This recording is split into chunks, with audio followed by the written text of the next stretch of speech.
Hello and welcome to the Game Theory Podcast. I'm your host, Sam Vecenie. We are presented by The Athletic. Today on the show, it's just me. No Adam Spinella, no Mark Schindler, no guests here, no anybody here. It's just me. We're going to talk about what happened tonight with the Phoenix Suns beating the Los Angeles Clippers. We're going to talk about the weirdest playoff game that I think I've ever seen in my life. The Brooklyn Nets losing to the Philadelphia 76ers despite James Harden being ejected. Joel Embiid probably should have been ejected, frankly. Nick Claxton also getting ejected. There were 3 ejection decisions in that game, and I'm not sure the officials got a single one of them right.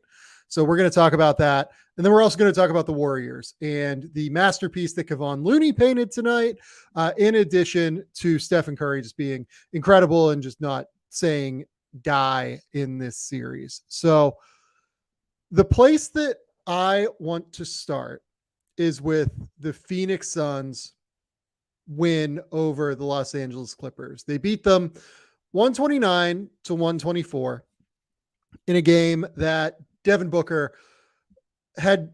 I don't know if this was his best playoff game ever. I know that he came very close to setting a career high in points. He had 45, I believe his career high is 46 in terms of points. But the thing that stands out to me most about Devin Booker at this point is that he is a relatively complete player now.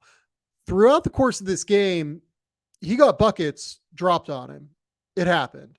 The reason it happened is because Russell Westbrook and Norman Powell were relentless in terms of attacking him. That was the reality of the situation. That was the reality of what the Los Angeles Clippers had to do in order to compete in this game. They needed somebody to step up and be aggressive, and it was Norman Powell and it was Russell Westbrook.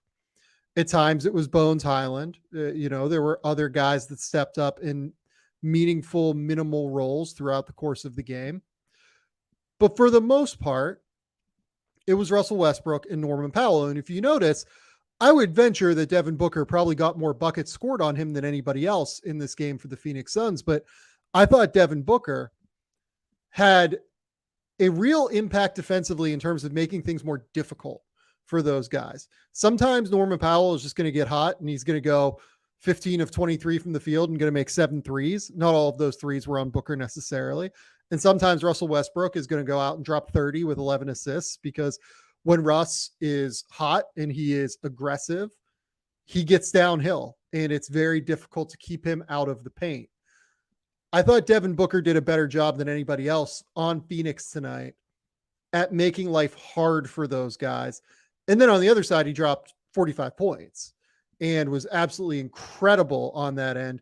Just the multitude of ways that Devin Booker can attack you, I think, is what is most impressive to me when I watch him play at this point of his career. It's the pick and roll game where he will take a DeAndre Ayton screen, string it out very quickly, and find that mid-range jumper that he loves, or that leaning almost floater that has been such an integral part of his game over the course of his career. But beyond that, there's a lot more to it now. He'll attack a closeout, get all the way to the paint. In transition, he has really improved his stride length, I think, to where he's able to get all the way to the basket aggressively now, out in transition at a really, really high level to get easy buckets. If you don't get a body on him early, he is going to get all the way to the rim. And I thought that tonight was probably the best I've seen him play in the playoffs. I might be missing a game from their run to the NBA Finals where they lost to the Milwaukee Bucks. But this felt like the most complete game, and it felt like the game, I don't know if it's the game where they needed him most, but they really did desperately need him, because this was a very game Clippers team that just shot the absolute lights out on their home court. I mean, this team went 15 for 35 from 3, shooting 42.9% from the field. They shot 54% from the field as a whole, 42.9 from 3, that is. It was a ridiculously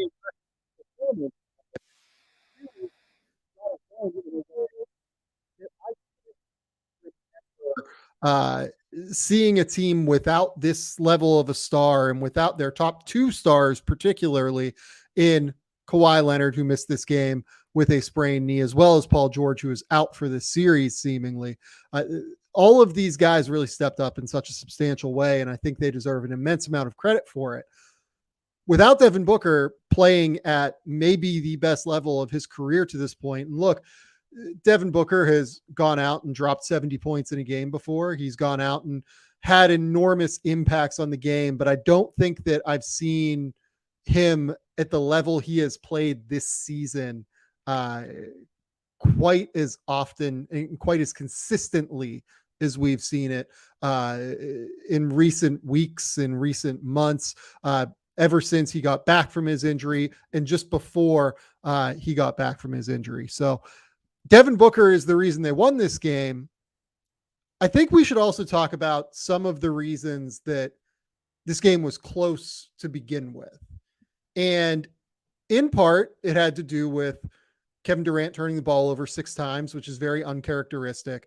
He had 28 points on 15 shots. He did not have a bad game necessarily. It's just that when you turn the ball over 6 times, a lot of those turnovers were live ball turnovers that felt like led to Los Angeles Clippers transition buckets, because a big part of what they tried to do tonight was actually go out and get those early buckets, get out in transition, have Russell Westbrook lead the break. I felt like those turnovers were really critical in keeping the Clippers in it. But there are 2 other factors that I think are actually much more important than what happened with Kevin Durant tonight. He's going to be fine.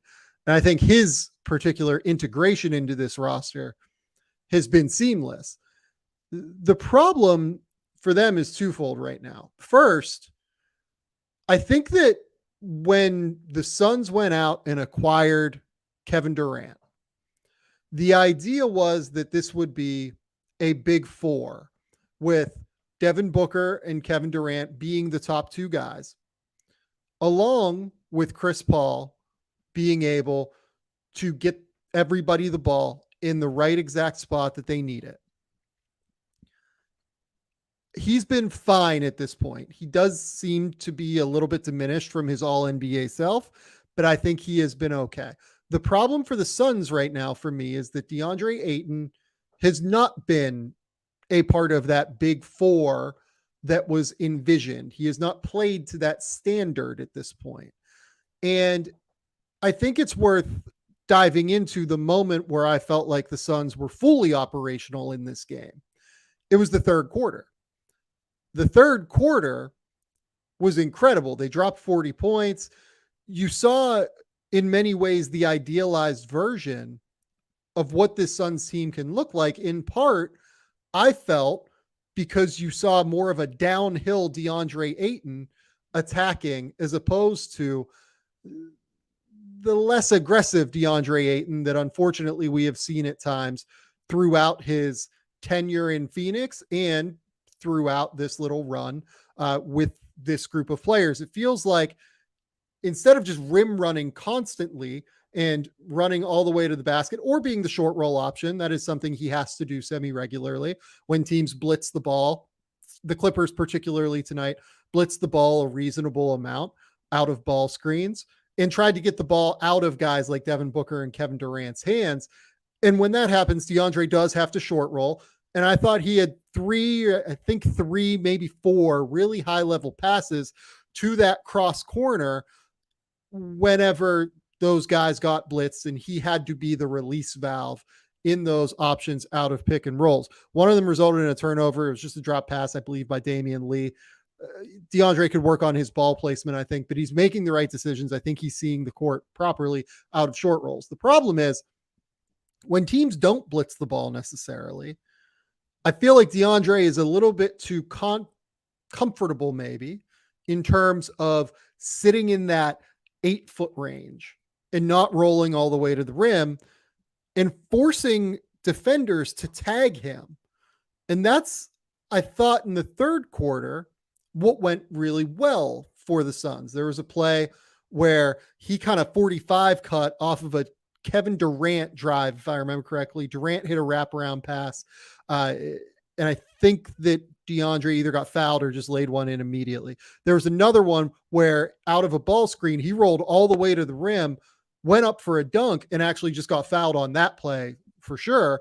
And went to the foul line. And, I think he went 1 of 2 from the foul line. But that's the DeAndre Ayton that I think this Suns team needs more often than what we've seen it.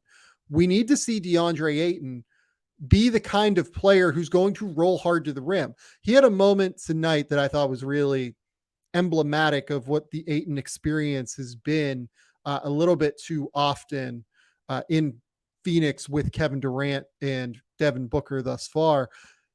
He caught a pass, I believe it was from Torrey Craig.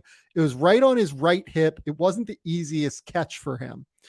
But Norman Powell went for a steal on that play and just completely, did not get home, way over pursued. And DeAndre Ayton was alone at the basket with Nicola Batum. Instead of just pivoting and using his frame, his enormous 6'11" with a 7'5" wingspan, 250-pound frame, to pivot and try and dunk on Nicola Batum, or pivot and pump fake, or try and get Batum out of that play in some way, he just went up for a little hook shot and Batum swatted him all the way to hell. And Nick Batum was in a dunk contest. He was one of the most athletic players in the NBA early in his career. He's not that anymore. There's no circumstance where DeAndre Ayton should not be trying to put Nick Batum in the basket. And I think that too often in the first, second, and fourth quarters, we saw DeAndre Ayton not be that aggressive-minded player that he needs to be for this team to reach its absolute ceiling. In the third quarter, we did. And I think it was a big part of why they went on that run in the third quarter. Another reason that DeAndre needs to do this is that we actually see something similar to this happen when Bismack Biyombo is on the court. And this is nowhere near me saying that the Suns are more valuable when Bismack Biyombo is on the court. They're not. It's that ability to just rim run and roll opens things up, it feels like, for the rest of the offense. Bismack Biyombo was a plus 18 in this game. And I thought that a big part of that was he did just help open up the offense a little bit by being that vertical gravitational force that the Suns need a little bit more often than what I think DeAndre currently provides for them. Now, DeAndre has every tool and every capability to do this. There's no reason for him to go up for a hook shot from 2 feet away from the rim when the only person in front of him is Nicola Batum. This is a DeAndre Ayton choice in many ways, I think. And for the Suns to reach their ceiling, I think we need to see DeAndre Ayton reach his in many ways. The other part of this is that Torrey Craig really stepped up tonight. I think he had 15 points looking at the box score now. He did. He had 15 points on 5 shots. 6 of those were free throws. 3 of those were 3-pointers. Did have his 5 fouls. I don't necessarily know that the Suns are going to be able to count on that all the time. And I don't know that the Suns have figured out who their best 5 is. And I don't think they have figured out, outside of Biyombo really at the center position, who they can count on in bigger moments. Damian Lee gave them 8 points tonight. Josh Okogie did not play necessarily at the highest level we've seen him play. Did have 6 points and 7 rebounds, but it felt like there was just something missing from his game tonight. It felt like the Clippers kind of got him a little bit more offensively when Okogie was on defense than what we're used to seeing with Josh. And while my immediate reaction typically has been that I thought Josh would be their best 5th man in these lineups because I kind of trusted his shot a little bit more than Torrey's, I do think that Torrey Craig is starting at least to make his case for being that 5th player. But the defensive continuity is still not quite there for this group yet. And that's where I'm trying to figure out, and where I think probably Monty Williams and the staff is trying to figure out, who can be that fifth man that provides that defensive continuity that they need? Part of it, again, and I don't mean to harp on this, is that DeAndre Ayton, I thought tonight, did not do a good enough job of protecting the basket in weak side scenarios. Part of this is that when teams really get them into rotation, this team just does not have a lot of experience together. And I think you see the occasional mishap in terms of rotations. And I think you see some occasional communication mishaps when teams try and run a ghost screen action, when teams try and get them in dribble handoff and exchanges and things like that.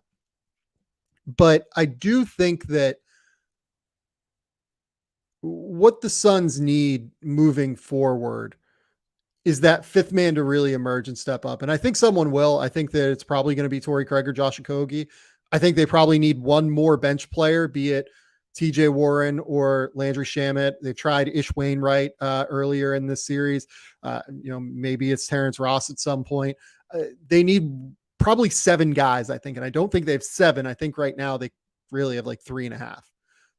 The good news is that those 3.5 are so good that they're able to beat a Clippers team that was undermanned tonight.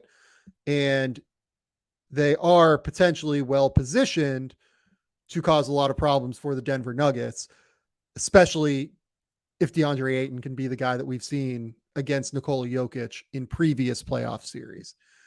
That's the kind of the spiel on Phoenix tonight. I think we need to see more of them just continuity wise in order to understand how deep they can go. I wouldn't be surprised if this is the rare team that we see keep getting better and better and better throughout the playoffs, though, because again, this team played something like 9 games with all 4 of their top 4 players together.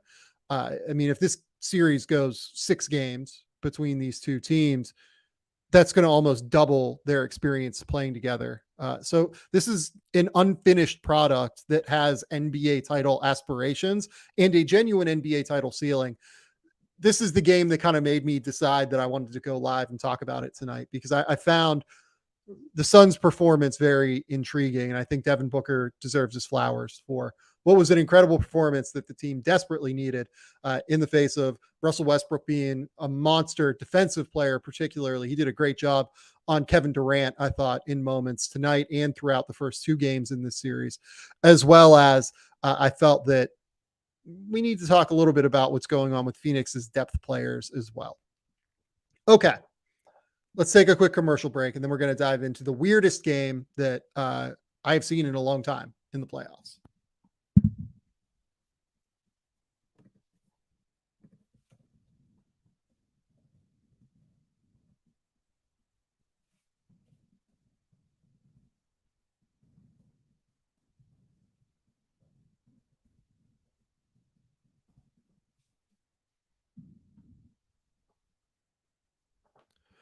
Okay, we're back. We're now going to talk a little bit about the weirdest game I've ever seen in the playoffs, which is the Philadelphia 76ers beating the Brooklyn Nets. And I look, this series is somewhat uncompetitive because this Nets team is just not talented enough to stick with the Philadelphia 76ers as currently constructed. The 76ers have too much offensive firepower as compared to the Brooklyn Nets. The Brooklyn Nets tried to dust off Cam Thomas tonight for 11 minutes.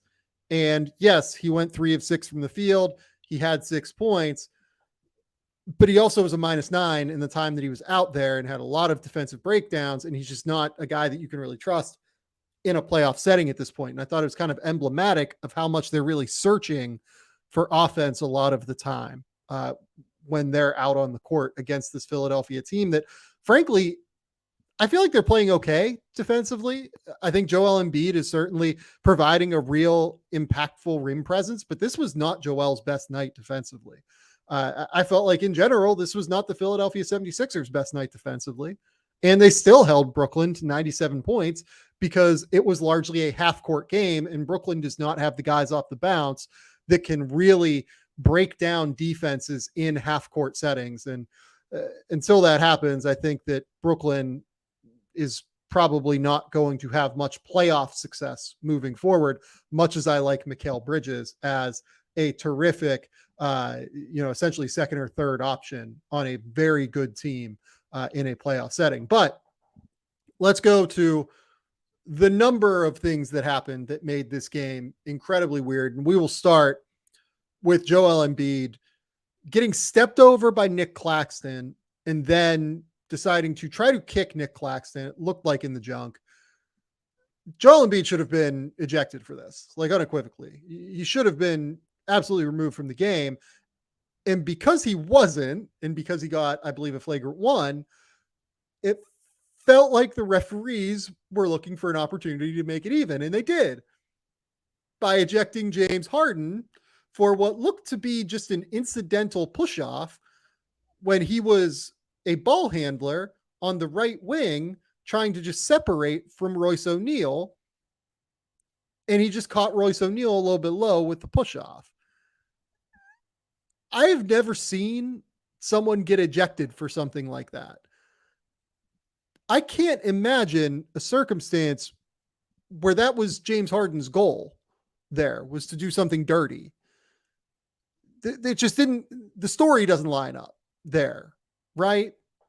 The story there would be that Royce O'Neal has been bothering him so much throughout this series that he felt like he had to get even. Royce O'Neal has not been very good in this series.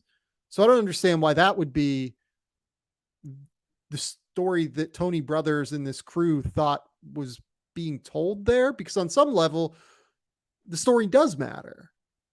And the action matters, but the story matters because you're trying to determine intent. And I can't understand where they got the intent there that makes this a flagrant 2 where James Harden was ejected. And the weirdness did not stop, because then Nick Claxton gets ejected after James Harden for essentially celebrating a dunk on Joel Embiid. And I guess he bumped into Tobias Harris. It had to be more for the flex. And look, I if you're Nick Claxton, you have to be smart there. You can't necessarily react to everything that's happening around you and have that moment. But it's a weak technical, man. That's a weak technical to have someone ejected for in a playoff game when really all he did was flex. So across the board, I thought it was a terribly officiated game. I thought they let this thing get way overly physical. Joel Embiid was flying, and I don't even know if flopping is the right word, but because he tries to fall all the time and fall in a way that hinders him or stops him from getting hurt. I get it, but the whole game was very odd, and it felt like, to me, the Sixers go down early. They bring it back in the second quarter to where I believe they're leading at halftime by double digits. And then Brooklyn goes on a run. And part of why Brooklyn went on a run, and part of why Brooklyn started this game so hot, was that I think Jacques Vaughn's defensive strategy in this game was incredibly intelligent. I saw people kind of complaining about, wait, why are they aggressively doubling Joel Embiid? Well, Joel Embiid had 8 turnovers in the previous game. And if you can stop him from going down on the block against your 220-pound center and your complete lack of depth at the big position, you're probably winning, because by doubling him, you're probably stopping him from going down on the block. And on top of it, you're forcing Joel Embiid into making decisions out of double teams, which is something throughout his career that he has generally struggled a little bit more with than you expect to see an elite player struggle with. So I liked that aspect of it. Early on, I did not like the idea that they were aggressively closing out on Tyrese Maxey and DeAnthony Melton and just allowing those guys to attack easy closeouts that were out of control. The problem with that, to me, was that specifically with Maxey, you were letting Tyrese Maxey kind of get a rhythm and kind of get hot. And if you didn't stop doing it, he was just going to blow by you every time, because Maxey has incredible touch inside of 8 feet and also from behind the 3-point line, which is part of why you do want to close out on Maxey. But you need to be under control, because this is what makes Maxey such a lethal scorer. He is somebody that can attack that closeout, get into that 8-foot range, hit a little floater. I felt like if you let him get hot, he is going to kill you. That did end up happening after the Harden ejection, because the team went to Maxey as their lead ball handler. And Maxey, if I remember correctly, had 7 or 8 straight points in the fourth quarter to really kind of salt this thing away for the Philadelphia 76ers in a moment where they pretty desperately needed it. The thing is, though, that the reason that I liked it in general for Brooklyn is overall it worked to speed up Philadelphia and it made their life harder. And while I was skeptical at the time that Tyrese Maxey was going to get in a rhythm, and while that skepticism was borne out as something that did happen, the overall cumulative effect that you saw with the Philadelphia 76ers, I thought was pretty real. Brooklyn frustrated them by getting way into their space, by doubling them, by forcing them to move the ball. This is a team built not exactly like the Daryl Morey Houston Rockets, but with James Harden and with guys that are good passers, but their immediate reaction is not to make those passes along the string and along the chain across the perimeter when you're scrambling to try and recover defensively. I feel like that is the biggest, most significant piece of why this was a smart strategy for Brooklyn. Force this Philadelphia 76ers team to make passes, force this team to make plays, force this team to take advantage of the marginal advantages that they have and find the open player.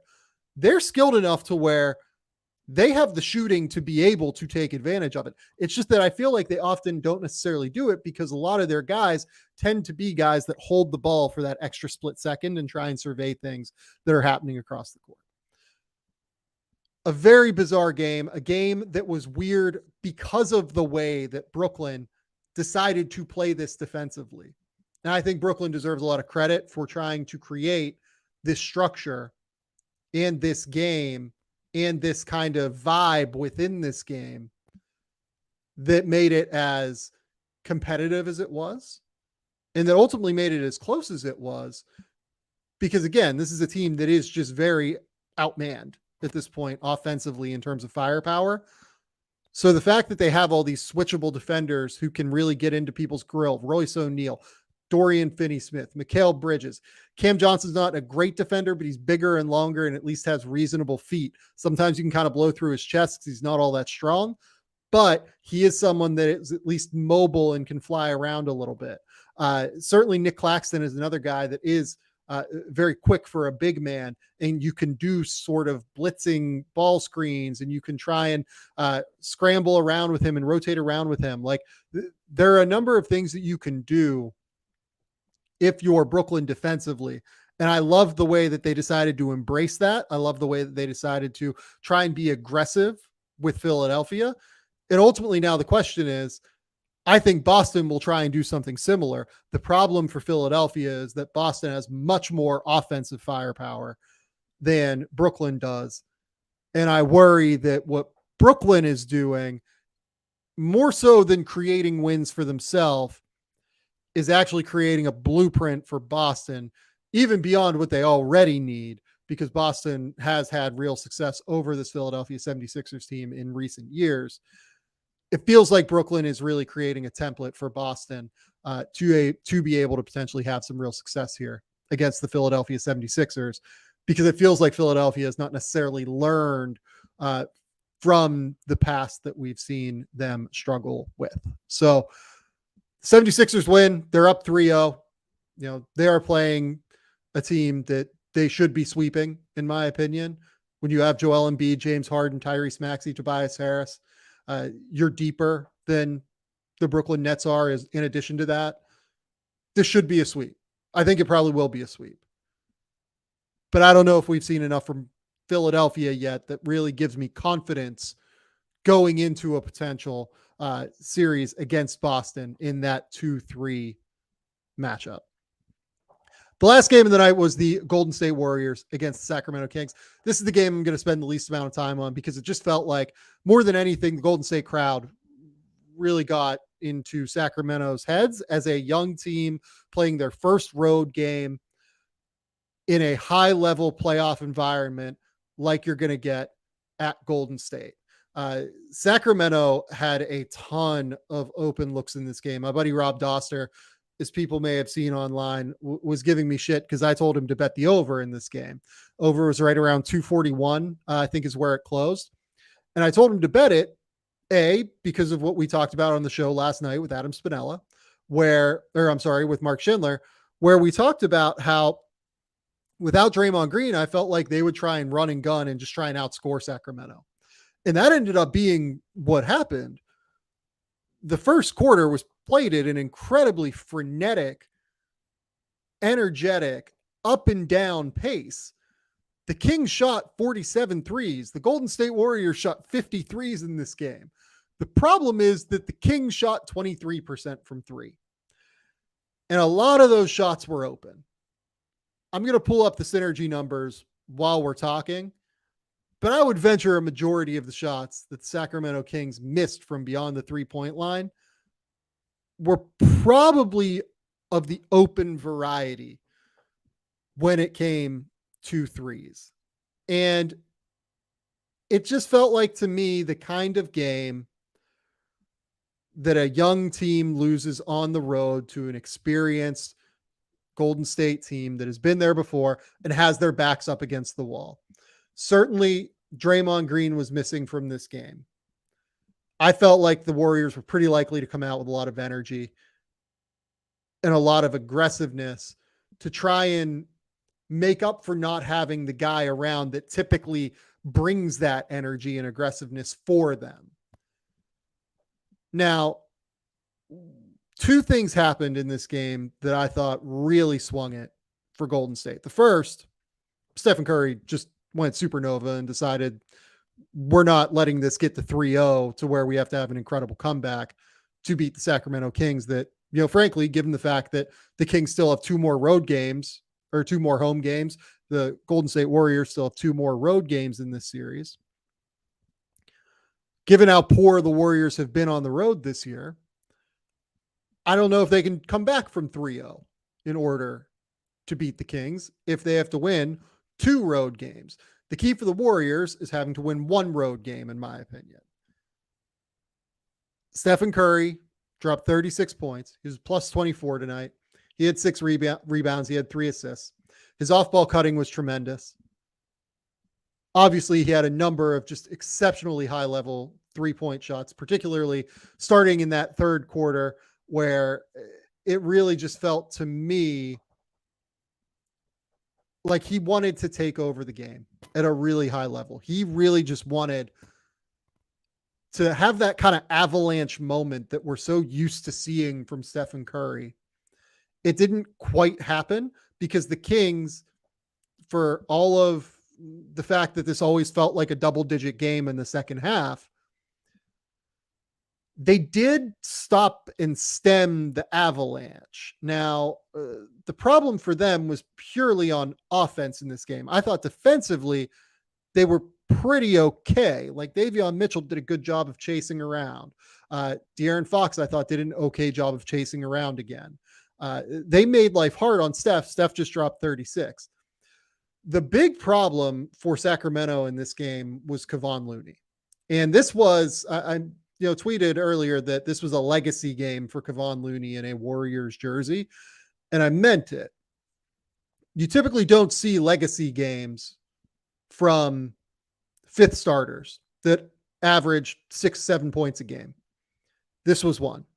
Kevon Looney is going to go down as a beloved Golden State Warrior for all of the contributions that he has made over the course of this dynasty. Tonight wasn't his best game necessarily, but it was in the top 3 or 4. And it was in a spot where the Warriors front court desperately needed somebody to step up. Kevon Looney did that. He only scored 4 points in this game, but he had 20 rebounds, including 9 on the offensive end, 6 before halftime in order to get the Golden State Warriors that double-digit lead. He had 9 assists, and those 9 assists, in my opinion, are the key number. More so than the rebounding. The rebounding is going to get all of the press tomorrow. It's going to get all of the hype. It's going to get all of the accolades. The assists were the big part, because the thing typically that Golden State misses when Draymond Green is out of the lineup is that ability to find quick ball movement, quick decision-making, short roll playmaking, short corner playmaking, rapid reaction passing, and decision-making. Kevon Looney brought all of that tonight, despite Draymond Green not being on the court. Kevon Looney is the reason I think that they won this game. Offensively, his contributions were invaluable. Typically, Kevon Looney is not providing you with 20 points of offensive production in a game like he did tonight with his 9 assists and the 4 points. He had more than 20 tonight. Kevon Looney also provided real defensive impact, in my opinion, for Sacramento. Sacramento was okay on the interior tonight, but the thing that Looney did is he never let Domantas Sabonis really get free. He never let Sabonis get space. Part of this was that the Warriors did a really good job of collapsing down on Domantas Sabonis whenever he got the ball. Part of it was that Kevon Looney was able to stand him up in the moments where they really needed someone to be able to contest shots at the basket from Domantas Sabonis. Sabonis had an okay game today. He had 15 points. He had 16 rebounds. He had 4 assists. But those 15 points came on 15 shooting possessions, 14 field goal attempts, plus 2 free throws. And he had 6 turnovers in addition to those 15 shooting possessions. That is everything that you need to know about how good Kevon Looney was in this game. Domantas Sabonis is one of the most efficient, effective, impactful centers in the NBA. He's going to be a third-team All-NBA center. Kevon Looney stood him up, made his life incredibly difficult, absolutely wrecked him on the glass. Again, I know that Sabonis had 16 rebounds, but a lot of those were easier defensive rebounds that kind of came to him. And defensive rebounds for Sabonis are valuable. They allow him to start the break. They allow the Kings to get into their offense earlier before the Warriors' defense is set. But a lot of those rebounds came in the first quarter when Sacramento was just an absolute mess offensively, and it felt like they were, I think at one point, 2 for like 14, 2 for 13 from 3, and just absolutely nothing was falling. So I don't think Sabonis's work on the glass was quite as impactful as those 16 rebounds will make it look like. Kevon Looney's 20 rebounds were even more impactful than what that enormous number makes it look like. When Looney only had 6 rebounds, I went back and checked, and I believe that they had scored 11 points off of Looney's 6 offensive rebounds at that time. In addition to that, he had 11 defensive rebounds and really did not allow Domantas Sabonis to create those second chance opportunities that he often does for the Sacramento Kings offense. So to me, this was an incredibly important Kevon Looney game, an incredibly important Golden State Warriors win. They're going to get Draymond Green back now. They're going to be at home in front of their Chase Center crowd again for the next game, game 4 here. And I think this thing's going to go back to Sacramento 2-2. And it wouldn't have gone back to Sacramento 2-2, I think, if Kevon Looney did not set a tone and provide the defensive power that the Golden State Warriors needed desperately throughout this game. That's all I've got, though. That's everything from me tonight. We're going to do this a little bit more often. We're probably going to make it a little bit more interactive more often. I just kind of have a lot of thoughts about these 3 games tonight. Also, when we get this thing going a little bit earlier, I think it's going to be a little bit easier to get more people involved, to have people ask some questions throughout the time. Ended up being a little bit late because I wanted to go back and rewatch that second half of the Phoenix Suns game to try and figure out what went so right in the third quarter, what started to fall apart a little bit in the fourth quarter. And I think we're going to, try and make this a little bit more fun moving forward. Having said that, that's 40 minutes of me talking. This has been the Game Theory Podcast. Please remember, rate, review, subscribe, do everything you can to support the show. We'll be back probably tomorrow night. There are 3 games that are pretty interesting at the very least. We do have another Denver Timberwolves game that, hopefully we get another Anthony Edwards, Jamal Murray show. We have a Boston Hawks game that, frankly, I'm not all that interested in. And then finally, I believe that the other game tomorrow, I'm trying to think, is a Cavs-Knicks game that I actually am pretty excited about and will be very, very thrilled to break down. So probably tomorrow night.